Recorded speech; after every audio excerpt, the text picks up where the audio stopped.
Hi friends, வாங்க நம்ம இந்த எபிசோடில் என்ன நடக்குதுன்னு பார்க்கலாம். ஆக்சுவலி வெனஸ்டே வர வேண்டிய வீடியோ நேற்று எனக்கு மறந்தே போச்சு. வெனஸ்டேன்னு சொல்லிட்டு நைட்டு தான் ஞாபகம் வந்துச்சு.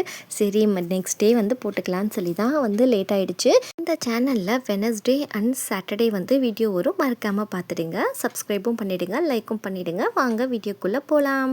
நம்ம ஹீரோயின் அப்படியே சோகமாக உட்காந்துருக்காங்க. அவங்க மைண்டுக்குள்ளே ஃபுல்லாக நம்ம ஹீரோவை பற்றி தான் தாட்ஸ் எல்லாம் வந்துட்டுருக்கு.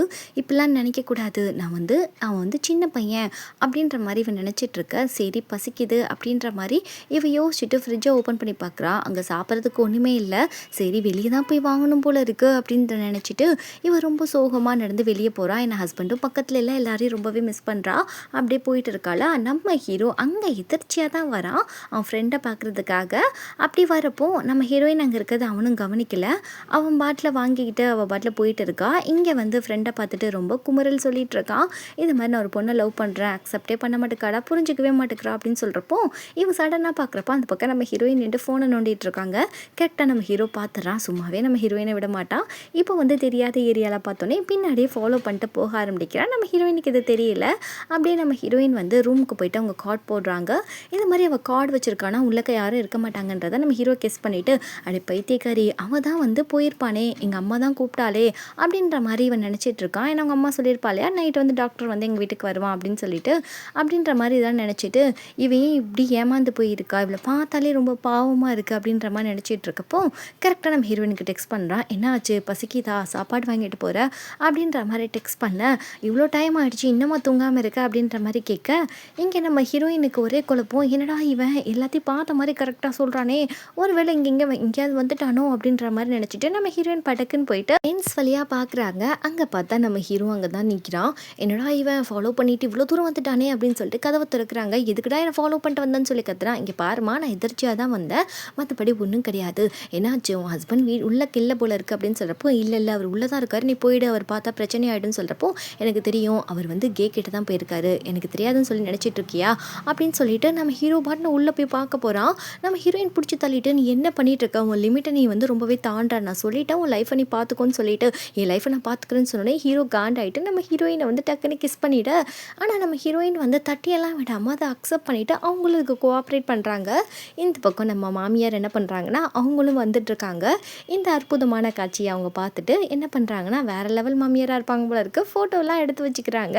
அப்படியே நம்ம ஹீரோயின் பிடிச்சி தள்ளிட்டு, நீ என்னடா பண்ணிகிட்ருக்க, உன் வயசு என்ன ஏன் வயசு என்ன, வித்தியாசம் இல்லாமல் இப்படி பண்ணிகிட்ருக்கன்னு சொல்லிட்டு திட்டி விட்டுட்டு உள்ளே போக நம்ம ஹீரோவும் பின்னாடி உள்ளக்க போகிறான். மாமியார் தக்க சமயம் வரட்டும், நான் இந்த ஃபோட்டோவை காமிக்கிறேன் அப்படின்னு நினைக்கிறப்போ இங்கே நம்ம ஹீரோ திட்டுறான். நீ என்ன பண்ணிட்டு இருக்க, உன் ஹஸ்பண்ட் இதை மாதிரி போயிட்டு இருக்கான், நீ இன்னமும் அவனை நம்பிட்டு இருக்கன்னு சொல்கிறப்போ, நீ மட்டும் என்ன ஒழுங்காடா, ஆல் பாய் ஜாப் பண்ணுற பையன் தானே நீ மட்டும் என் ஹஸ்பண்டை தப்பாக பேசுகிற, நீ முதல்ல ஒழுங்காக இருந்தால் தான் மற்றவங்கள பேசணும், தயவு செய்து போயிடு, நீ எதுக்கு என் பின்னாடி இப்படி சுற்றிட்டே இருக்க, உன்னால் என் வாழ்க்கை தான் கெட்டு போகுது, சரி உனக்கு என்ன வேணும், பணம் தானே வேணும், வேணா பணம் கொடுக்குறேன், இங்கேருந்து போயிடுறியா, அந்த பணத்துக்காக தானே பின்னாடி சுற்றிட்டு இருக்க அப்படின்னு சொல்லிட்டு ஹீரோயின் பாட்டில் கேட்டால் பணத்தை எடுத்து அவன் மூஞ்சிலே தூக்கி அடிச்சுட்டு, பணத்தெல்லாம் எடுத்துகிட்டு போ, இன்னொரு தடவை என்னை என் ஹஸ்பண்டையும் பிரிக்கிற வேலையை மட்டும் பார்க்காத அப்படின்ற மாதிரி ரொம்ப ஹார்ஷாக அவனை தப்பாக பேசிடுறான். அவனுக்குலாம் மனசு உடைஞ்சே போயிடுது. உள்ளுக்கு போயிட்டு கும்புரி அழுகிறா. ஏன்னா அவனோட வாழ்க்கை கெட்டு போயிடக்கூடாது, அட்லீஸ்ட் அவன் நல்லா இருக்கணும் அப்படின்னு நினச்சி தான் இவன் இதெல்லாம் பண்ணிகிட்டு இருக்கா.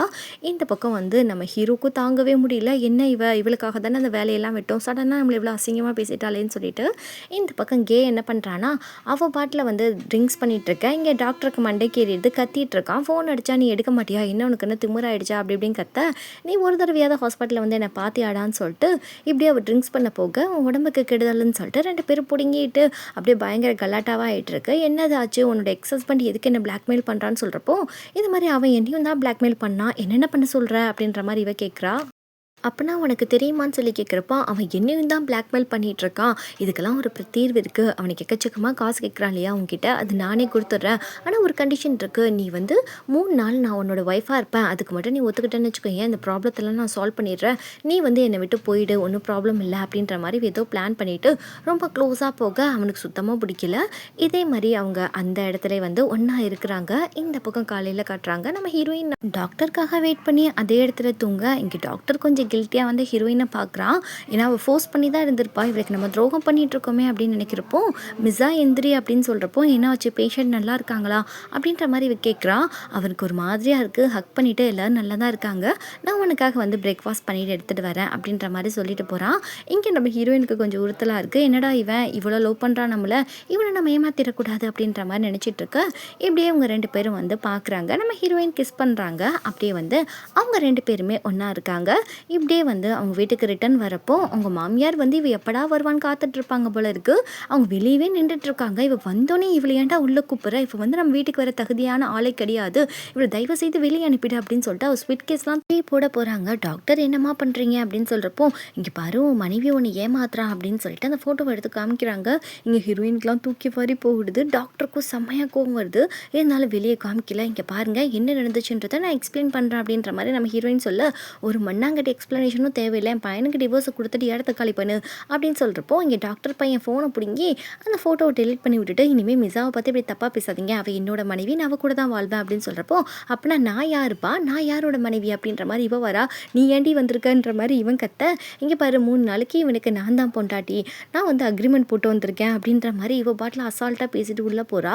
இங்கே மாமியாருக்கு ஒன்றுமே புரியல, என்னடா நடந்துட்டுருக்கு, ஆளுக்கு ஒரு பக்கம் வந்து வீட்டுக்கு வந்துட்டுருக்காளுங்கன்னு சொல்லிட்டு இங்கே டாக்டர் வந்து பயங்கரமாக திட்டுறான். நீ உன்னோட அநியாயம் தாங்கவே முடியல, உனக்கு ஏன் தான் பார்த்தோன்னா எனக்கு எரிச்சலாக இருக்குது, தயவு செய்து வெளியே போடின்னு சொல்கிறப்போ என்ன ஓவராக பண்ணுறவன் வேலை போயிடும் அப்படின்ற மாதிரி பிளாக்மெயில் பண்ண இங்கே அம்மா கறி வேற கத்திட்டு இருக்கா. என்னடா இது, ஃபஸ்ட்டு உன் பொண்டாட்டிக்கு டைவர்ஸை கொடுத்த தொலை, அதுக்கப்புறம் இந்த பிரச்சனையை பார்ப்போன்னு சொல்ல ஹீரோயின் நான் டைவர்ஸ்லாம் பண்ண மாட்டேன், நீங்கள் என்ன நினச்சிட்டு இருக்கீங்க, எங்கள் அப்பா கொடுத்த காசு தான் உங்கள் பையனை டாக்டர் படிக்க வச்சிங்க, அது போக இந்த வீடு இந்த வசதியான வாழ்க்கை இதெல்லாம் என்னோட காசில் தானே வந்துச்சு, இந்த வீட்டை விட்டு நான் போக மாட்டேன்னு சொன்னேன்.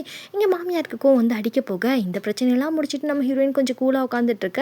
இப்படியே வந்து நம்ம காய் வந்து பயங்கரமாக சண்டை போகிறா. டிவோர்ஸ் கொடுன்னு சொல்லிட்டு நான் டிவோர்ஸ்லாம் கொடுக்க மாட்டேன் போடின்னு சொல்கிறப்போ உன் புருஷன் நேற்று என்ன பேஷண்ட்டை பார்க்க போனான்னு சொல்லி நினச்சியா, அவன் என்ன தான் பார்க்க வந்தான், நைட் நாங்கள் 2 பேரும் ஒன்றா டைம் ஸ்பெண்ட் பண்ணோம், உன்னை ஏமாற்றிட்டு தான் இருக்கான், என்ன தான் லவ் பண்ணுறான் அப்படின்னு சொல்கிறப்போ ஹீரோயின் நம்ப மாட்டேன்னு சொல்கிறப்போ இவன் என்ன பண்ணுறான்னா அது கூட ஃபோட்டோ எடுத்து வச்சிருக்கா போல இருக்குது. அந்த ஃபோட்டோலாம் காமிச்சு பாருன்னு சொன்னேன். அவளுக்கு மனசு உடஞ்சி போகுது. இருந்தாலுமே வந்து நான் டிவோர்ஸ் பண்ண மாட்டேன்னு சொல்ல நீ டிவோர்ஸ் பண்ணி தான் ஆகணும்னு சொல்லிட்டு இவன் ஒரு படிக்கு மேலே போயிட்டு ஹீரோயினை போட்டு அடின்னு அடிக்க ஆரம்பிச்சிடறா. இப்படியே நம்மளுடைய டாக்டர் வந்து இது என்னடா கொடுமைன்னு சண்டையை நிப்பாட்டுறப்போ எப்பா உன் சவகாசமே வேணாம், உன்னை விட்டு நான் டோட்டலாக போகிறேன், நான் ஆளை விடு அப்படின்னு சொல்லிட்டு ஹீரோயின் எல்லாத்துக்கும் ஒரு எண்டு கார்டை போட்டுட்டு போக இங்கே வந்து டாக்டருக்கு மண்டையே பிக்கிற மாதிரி இருக்குது. நாளைக்கு ஹீரோயின் தான் வேணும். இங்கே வந்து நம்ம பாமோட அம்மா சொல்கிறாங்க சரியான சாக்கடை குடும்பமாக இருக்கும், என்னடி இது கருமம் நடக்குது, அவனுக்கு அந்த டாக்டர் தான் வேணுமா, வேணாண்டி உனக்கு ஒரு நல்ல பையனாக பார்க்குறேன்னு சொல்கிறப்போ இது ஒரு நட்டுக்கல்ட்ட கேஸாக இருக்கும் போல இருக்குது, எனக்கு டாக்டர் தான் வேணும்னு அடம் பிடிக்குது.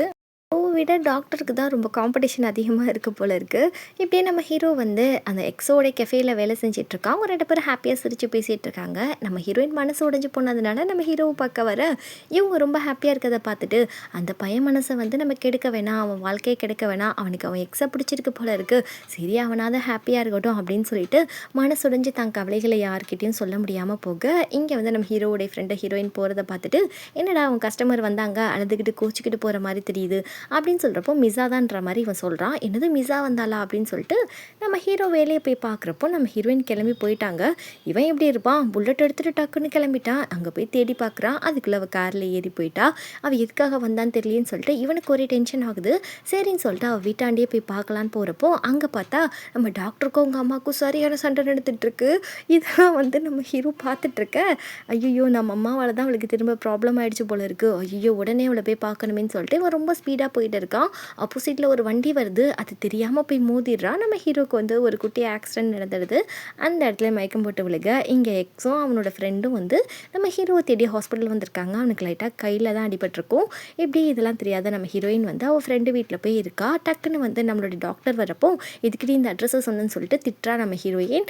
இல்லை நான் அந்த வீட்டில் இருக்க மாட்டேன், நீ இருக்கிற இடத்துல தான் இருப்பேன், நீ தான் என்னோட மனைவி அப்படின்ற மாதிரி இங்கே டாக்டர் பேசுகிறான். ஹீரோயின் சொல்கிறான் இந்த கருமத்தெல்லாம் கேட்க நான் விரும்பலன்னு சொல்கிறப்போ இந்த டாக்டர் எல்லாமே சொல்கிறான். அவள் வந்து பிளாக்மெயில் பண்ணுறா, நான் வந்து உன்னை டிவோர்ஸ் பண்ணலன்னா நானும் அவ்வளோ அஃபேரில் இந்த ஃபோட்டோஸ்லாம் வெளியே விட்டேன், வேலையை விட்டு என்னை தூக்கிடுவேன்னு சொல்லிட்டு என்னை பிளாக்மெயில் பண்ணுறா. அப்படி சொல்லி தான் என் கூட ஒன்றா இருந்தா, எனக்கு அது எதுவுமே வேண்டாம், எனக்கு நீ தான் வேணும், அதனால அவள் இருந்த இடத்துல நான் இருக்க மாட்டேன், உன் கூட தான் நான் இருப்பேன் அப்படின்ற மாதிரி இவன் சொல்கிறான். அதுக்கப்புறம் நம்ம ஹீரோயின் பார்க்குறா, நீ என்ன தான் சொன்னாலுமே நீ வந்து அந்த மொத்த டோட்டலாக அவளை வந்து ஒழிச்சு கட்டிட்டு வா அப்படின்ற மாதிரி சொல்கிறப்போ இங்கே காய் ஃபோன் அடிச்சுட்டே இருக்கா. அதான் உன் அருமை காதலி அடிக்கிறாளை எடுத்து பேசுன்னு சொல்கிறப்போ இவன் ஃபோனை சுவிட்ச் ஆஃப் பண்ணி போட்டுடுறான். இங்கே காய்க்கெலாம் செம்ம வெறியாயிட்டு இருக்குது. இந்த பக்கம் நம்ம ஹீரோ கொஞ்சம் சரியாயிடுச்சு போல இருக்குது. இப்போ பாட்டியை பார்க்க வந்திருக்கா. நான் பாட்டி கொஞ்சம் உடம்பு முடியலன்னு சொல்லிட்டு அவன் பாட்டியை பார்க்க வந்து அவங்க அப்பா ஒரு பக்கம் பிரச்சனை பண்ணிகிட்டு இருக்கான். பையன்ற பாசம் கொஞ்சம் கூட இல்லை அவருக்கு. இது மாதிரி நீ எதுக்கு இங்கே வந்த அப்படின்ற மாதிரி கேட்க, ஏன்னா வந்து பேரனுக்கு மொத்த சொத்தையும் எழுதி வச்சிருவாங்கன்றது அவங்க அப்பாவுடைய பயம். எங்கள் பாட்டியை நான் பார்க்க வந்தேன்னு சொல்கிறப்ப எங்கள் அம்மாவை நான் பார்த்துக்கிறேன்னு சொல்லிட்டு அப்படியே உங்களுக்கு கைகளை பார்க்குது. டக்குன்னு பாட்டி வந்துட்டு நீ யாரடா என் பேரன் அடிக்க, என் பேரன் என்னை பார்க்க வருவான் அப்படின்ற மாதிரி சொல்லிட்டு இவங்க 2 பேரும் உட்காந்துருக்காங்க. ஹீரோ கையில் அடிபட்டிருக்கிறத பார்த்து பாட்டி ரொம்ப பதறி போகிறாங்க. அப்படியே வந்து நம்மளுடைய எக்ஸை சொல்லிட்டு போகிறா, அவனுக்கு ஒரு காதல் கிறுக்கு பிடிச்சிக்கிச்சு, அதனால தான் இப்படிலாம் நடந்துக்கிறான் அப்படின்னு சொல்கிறப்போ வாயை மூட்டிட்டு போடின்னு சொல்லிட்டு இவன் திட்டுறான். அப்போ வந்து பாட்டி கேட்குறாங்க, யாரடா அது, அந்த நர்ஸு பொண்ணு மிஸ்ஸாமல தான் உனக்கு என்ன எதுவும் விருப்பம் இருக்கா, அந்த பிள்ளையை தான் கொஞ்சம் ஸ்பெஷலாக ட்ரீட் பண்ணுற மாதிரி நான் கேள்விப்படுறேன் அப்படின்ற மாதிரி பாட்டி சாஃப்டாக தான் கேட்குறாங்க. நம்ம ஹீரோ எதுவுமே சொல்லலை, அமைதியாக இருக்கா. ஆமாம் பாட்டின்ற மாதிரி. இந்த பக்கம் டாக்டர் வந்து காதல் வசனமாக பேசிகிட்டு இருக்கான். நம்ம 2 பேரும் ஒன்றா வாழலாம், ஃபர்ஸ்ட்லேருந்து நம்ம லைஃப்பை ஸ்டார்ட் பண்ணலாம் அப்படின்ற மாதிரி சொல்ல, ஹீரோயின் சொல்கிறா ஃபஸ்ட்டு அந்த காயோட பிரச்சனை என்னமோ அதெல்லாம் டோட்டலாக கம்ப்ளீட் பண்ணிட்டு வா, அதுக்கப்புறம் வேணால் பார்ப்போம் அப்படின்னு சொல்லிகிட்டு இருக்கப்போ இங்கே டாக்டர் மட்டுக்குள்ளே ஒன்று தான் தோணுது. நம்ம ஹீரோ கூட அவள் க்ளோஸாக இருக்கா. இவனுக்கு ரொம்ப பொசசிவ்னஸ் ஆகிடுச்சு. தான் பொண்டாடி மற்றவங்களோட இருக்கிறத அவன் விரும்பலை. ஸோ வந்து எப்படியாவது வந்து ஹீரோயின் என்கிட்ட தான் இருக்கணும், நான் என்ன தப்பு பண்ணாலும் சரி அவள் என்னை விட்டு போயிடக்கூடாது, அவன் என் கைக்குள்ளே தான் இருக்கணும், அவள் எனக்கு தான் அப்படின்ற மாதிரி இவனுக்கு ஒரு வெறியாகுது. இப்படி காலையில் என்ன சொல்கிறான்னா, எல்லோரும் சாப்பிட்டுட்டு இருக்காங்க, நான் வந்து வேலையை ரிசைன் பண்ண போகிறேன், இந்த வேலையை வச்சு தான் என்ன பிளாக்மெயில் பண்ணுறாங்க, இந்த வேலையை விட்டுட்டு நான் வேறு வேலை தேடிக்கிறேன், எனக்கு நீ தான் முக்கியம், உன்னை தவிர எனக்கு எதுவும் முக்கியம் இல்லை அப்படின்னு சொல்கிறப்போ ஹீரோயின் சத்தம் போடுறா, இந்த சின்ன விஷயத்துக்காக நீ வேலையை விடுவியா, நீ வந்து நல்லா ஒரு ஒர்க் பண்ணுற டாக்டர் அப்படின்னு சொல்கிறப்போ எனக்கு நீ தாம்மா முக்கியம், நம்ம வாழ்க்கை தான் முக்கியம் அப்படின்ற மாதிரி ரொம்ப டச்சிங்காக பேச, இவன் இந்த லெவலுக்கு போயிட்டானா நம்மளுக்காக அப்படின்ற மாதிரி ஹீரோயின் யோசிக்கிறா. இப்படியே வந்து வேலைக்கு போகிறப்ப கூட நம்ம ஹீரோயினை ஹக் பண்ணிட்டு இருக்க, இதை வந்து நம்ம ஹீரோ வந்து நம்ம ஹீரோயினை பார்க்க வந்திருப்பான் போல இருக்குது, ஏன்னா ஃப்ரெண்டு வீட்டில் தான் இருப்பான்னு சொல்லிட்டு இதை நம்ம ஹீரோ வேற பார்த்துடுறான்னா அவனுக்கு ஒரு கஷ்டமாக போகுது. அவங்க 2 பேரும் ஒன்று சேர்ந்துட்டாங்களோ அப்படின்ற மாதிரி டவுட்டு நம்ம ஹீரோவுக்கு வருது. அதனால் அவன் மனசு ரொம்பவே கஷ்டப்படுது. இப்படியே டாக்டர் பையன் என்ன பண்ணிட்டானா, ரிசைன் பண்ண போகிறேன் அப்படின்ற விஷயத்த சொல்லிட்டு வந்துட்டுருக்கான். கரெக்டாக சனியை முன்னாடி வந்துச்சுன்ற மாதிரி காய் வந்து நிற்க, இப்போ காய் மிரட்டுறதுக்கு முன்னாடி டாக்டரே சொல்கிறான், அந்த வேலையை விட்டு ரிசைன் பண்ண போகிறேன், இனிமேல் நீ மிரட்டுற வேலையெல்லாம் வச்சுக்கிறாத, இனிமேல் உன் ஆட்டமே முடிஞ்சு போச்சு அப்படின்ற மாதிரி ரொம்ப கோவமாக வந்து இவன் பேச, இங்கே காய்க்கு மண்டையே குழம்புது. என்னடா இது, நம்ம வந்து குண்டை போடலான்னு வந்தால் நம்மளுக்கு ஒரு குண்டை போட்டு விட்டுட்டான் இவன் அப்படின்னு சொல்லிட்டு இனிமேல் நம்ம என்ன பண்ண போகிறோமோன்னு யோசிச்சுட்டு இருக்கேன். என்னோட சட்டிப்பட்டியெல்லாம் கிட்டிக்கிட்டு இருக்கான் அவன் திங்ஸை மொத்தத்தையும் கிளம்புறதுக்கு. இப்போ தான் ஒரு விஷயத்த காட்டுறாங்க. ஹெட் டாக்டர் சொல்லியிருப்பாரு, நீ நல்லா ஒர்க் பண்ணுற ஒரு டாக்டர் தான், நீ இந்த இடத்த விட்டு போகிறது நாங்கள் விரும்பலை, ஸோ நான் உன்னை ரெசிக்னேஷனை வந்து நான் எடுத்துக்கல, ஆனால் ஒரு 2-3 மந்த் ஆனாலும் பரவாயில்ல, உன் ஃபேமிலி இஷ்யூவை நீ கிளியர் பண்ணிவிட்டு வந்து ரீஜாயின் பண்ணிக்கோ, உன்னை சஸ்பெண்ட் மட்டும் பண்ணுறேன் அப்படின்ற மாதிரி சொல்லியிருப்பாங்க. இப்போ வந்து ஹீரோயின் ஃப்ரெண்டு சொல்கிறான், ஹஸ்பண்டை வந்து சஸ்பெண்ட் பண்ணிட்டாங்கடி அப்படின்னு சொல்லிட்டு அவளுக்கு கொஞ்சம் கஷ்டமாக இருக்குது. இப்படி இன்னொரு நர்ஸ் வந்து சொல்கிறான், நீ பார்க்க ஒரு ஆள் வந்திருக்காங்கன்னு சொல்லிட்டு யாருன்னு பார்த்தா ஸ்ரேயா தான். அவன் வந்து கேட்குறா, என்னம்மா ஆச்சு ரிவேஞ்சு, ஏன்னா அந்த பையன் பின்னாடி போகிறதே இல்லை போல இருக்குது அப்படின்ற மாதிரி கேட்க, நம்ம ஹீரோயின் சொல்கிறா, நான் அதெல்லாம் போக மாட்டேன், ஹஸ்பண்டோட வந்து நான் சேர்ந்து வாழ போகிறேன் அப்படின்னு சொன்னோன்னே இவ சரியான சுயநலவாதி போல இருக்குது ஸ்ரேயா.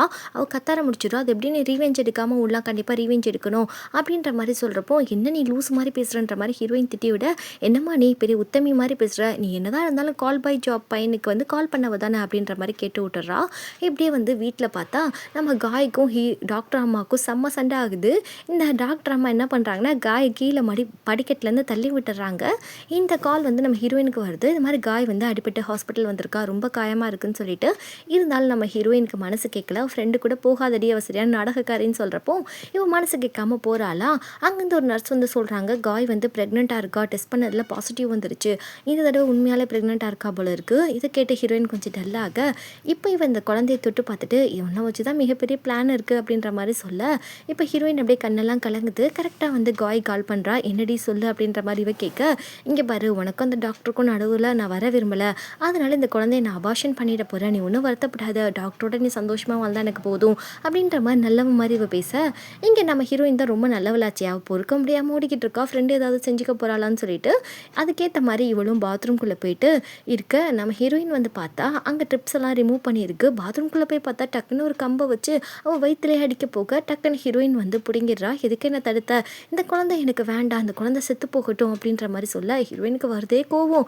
கண்ணத்திலே ஒன்று வச்சுட்டு என்னடி பேசுகிற, குழந்தை இல்லாமல் எவ்வளோ கஷ்டப்பட்டுட்டு இருக்கேன் தெரியுமா, ஒரு குழந்தைய அழிக்க உனக்கு எப்படி மனசு வருது அப்படின்ற மாதிரி கேட்க, எதுக்கு, ஒரு குழந்தை பெற்றுட்டு ஆல்ரெடி அதுக்கு அப்பாவும் இல்லாமல் அம்மாவும் இல்லாமல் சுற்றிட்டு இருக்கு, எப்படியும் உன் புருஷன் உன்னை தான் லவ் பண்ணுறான், அவங்ககிட்ட தான் வருவான், என்னையும் என் குழந்தையும் கண்டுக்க மாட்டான், அதுக்கு இந்த குழந்தைய நான் அபார்ஷன் பண்ணிட்டே போயிடுவேன், இந்த குழந்தை ஒன்று எனக்கு வேண்டாம் அப்படின்ற மாதிரி சொல்லிட்டு இவ திரும்ப வந்து பைத்தியம் மாதிரி பண்ணிட்டு இருக்க. ஹீரோயின் சொல்கிறா, கொஞ்சம் நேரம் நிப்பாட்டு, அட்லீஸ்ட் உனக்கு இல்லைனாலும் உன் குழந்தைக்கு ஒரு நல்ல விஷயத்த நான் பண்ணுறேன், கண்டிப்பாக நான் ப்ராமிஸ் பண்ணுறேன், உன்னையும் அந்த டாக்டர் பேரும் சேர்த்து வைக்கிறேன் அப்படின்னு சொல்கிறா. இவ வில்லத்தனமாக சிரிக்கிறதோட இந்த எபிசோட் இங்கே முடியுது.